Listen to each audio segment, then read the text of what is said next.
this idea is these reports all over the place now that the White House and the Biden administration is thinking about these preemptive pardons. And they named some high-profile people, two who were on the January 6th committee, Adam Schiff and Liz Cheney, and then they also name Fauci. So those would be for various different things. Of course, President Trump, a lot of this, remember, the information they were sharing was they were saying that they were doing it in a partisan way, and they weren't actually letting people see all the evidence. It was one-sided with the January 6th committee. I don't know exactly what charge you would bring against them, but this is not really about that. This is the left trying to scare the American people about President Trump's FBI being reformed so that it's no longer weaponized. And I think what they're scared about, and how long have we talked about for just the last 4 years, that this FBI has become weaponized against pro-lifers, conservatives, Donald Trump, and anyone associated with him, if they could get anything charged. They even went too far, most people believe, on what happened with most actors on January 6th, with these people getting 20 and 30-year jail terms. So to de-weaponize the FBI, you would think would be the opposite of bringing criminal charges against politicians and former politicians, and instead saying that was wrong then, it's also wrong now, and in the future, we're going to actually focus on actual criminal behavior. Now, if inside the Department of Justice, you could show that there were attorneys like what was happening under the Mueller investigation, you saw those, you saw those investigations go, and that anything was improper there. But we had a special counsel look into that, and they got one prosecution done over the guy who edited the email, and it was not. I mean, those didn't go very far. So I think it's kind of like, let's look towards the future. We either have to get rid of these institutions or reform them, because we have to have something like a Department of Justice and an FBI in a country our size. We have to have a federal law enforcement agency.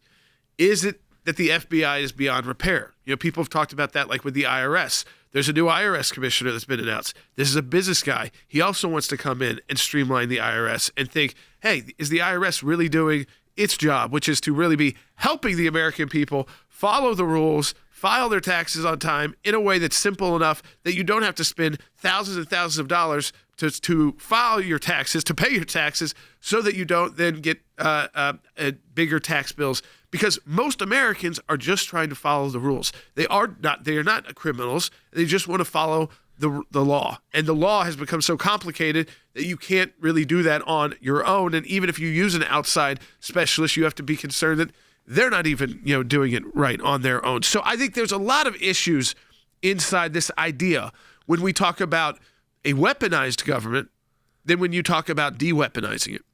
And you're not going to be able to de-weaponize it by going after Democrats. Republicans going after Democrats, that's just going to be continuing to weaponize law enforcement, and there'll be just that much more lack of faith in the institutions. I think what you really have here is that the left and Democrats, and let's just say Washington, D.C. as a whole, let's go bigger than just Democrats, they thought they were going to win this election. They thought the move to take Joe Biden out was all they had to do, that Kamala Harris would be historic, that even though she wasn't that great of a candidate, the fact that she would be the first black woman, so you add these things to it, she was going to just waltz her way to the White House. And not only didn't happen, this race, unlike what many of us were hoping didn't happen but preparing for, was done very early and very quickly, even though California still took until yesterday to finally certify some of them. I'm looking at some of the comments. A lot of people are commenting with very similar questions, and even our calls are leaning that way. So I'm going to take a call because we have some answers. And a lot of you have questions specifically about pardon power. What does that look like? And how does it even get put in place? But we know, because Will pulled this up, that the groundwork has been laid in the Hunter Biden pardon. Well, let's go ahead and take a call. Let's go to Michael, who's calling in Florida.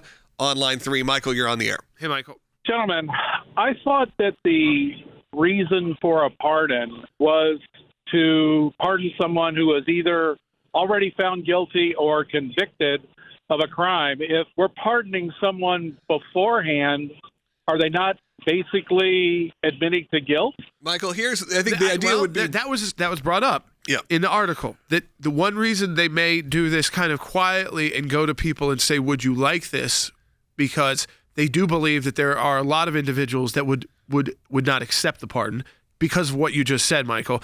A pardon does imply that you've committed criminal conduct. Usually it's that you've been convicted or that you're about to be convicted of criminal conduct, and maybe you've been sentenced and so you'll be released. Maybe you haven't been sentenced yet. But the idea here is that there will be a lot of these individuals that we're hearing about. And by the way, these are the ones who, again, are the bigger names that could afford to defend themselves. And I feel like that would look like a political target. They would say no to this anyways. But the idea that they're testing the theory, remember, they said that a presidential self-pardon would be going too far. Now they're going further than that by saying, can you pre-pardon? Well, and what many on the left or in kind of the Washington think tank world, like the Brookings Institution, note that pardons don't need to follow convictions, but can be issued before or during criminal prosecution. The rationale for so-called preemptive pardons is there's no point in requiring someone to live in fear of conviction or going through trial. And they even point to Gerald Ford pardoning President Nixon before there was a criminal case or thing actually established. That may establish it right there. But then you also look at the way that Joe Biden wrote the pardon for his son. Yeah, it's very interesting. A full and unconditional pardon for those offenses against the United States which he has committed or may have committed or taken part in during the period from January 1st, 2014 through December 1st, 2024, including, but not limited to, all offenses charged or prosecuted by the special counsel. Yeah. So it mentions those, but makes it clear it's way broader. Yeah, it's anything that he did or may have done. And I think that's the type of language you would see if they were to go forward with these type of preemptive pardons, to leave it vague and say anything they may or may not have done that's an offense against the United States. The question here is, when can you pardon? So can you pardon before a crime has been committed or a crime has even been charged? And the answer is yes, I think you can. I mean, I don't think you have to have a criminal charge in the works to actually do that. And I think in Gerald Ford with President Nixon, it appeared that there could be criminal charges coming after he was out of office and after he was impeached. But an impeachment doesn't protect you from other charges once you're removed from office. So because he left office, he granted him a pardon, and no one questioned whether or not you should even be investigating him anymore. That was done. Yeah, so I think you're right. The precedent is set, and the verbiage that was in the Hunter pardon really just says pretty much anything that happened over the 10 years that could have happened, might have happened, did happen, it's wiped away. As long as the federal has been wiped away. So I think that you could probably blanket do the same thing. Now, you're right. It is a political decision for some of these. But if they spin it as we're protecting you from a Trump White House that is going to unjustly go after you, then that makes the political spin a little easier for your own base. Yeah, I think that you'd have to really think through taking something like this if you have much of a political future in mind, because as the callers are correct, a pardon is not a grant of reprieve. It does not mean you are not guilty. It's the opposite of that. It is.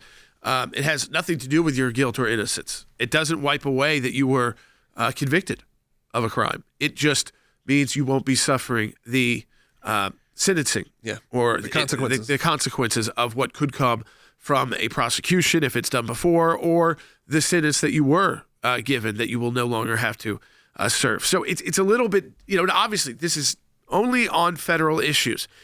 And I think this is, to some extent, is to just scare members of Congress who are going to be doing these confirmation hearings into thinking that to de-weaponize an institution means that you have to weaponize it. And that is not the case.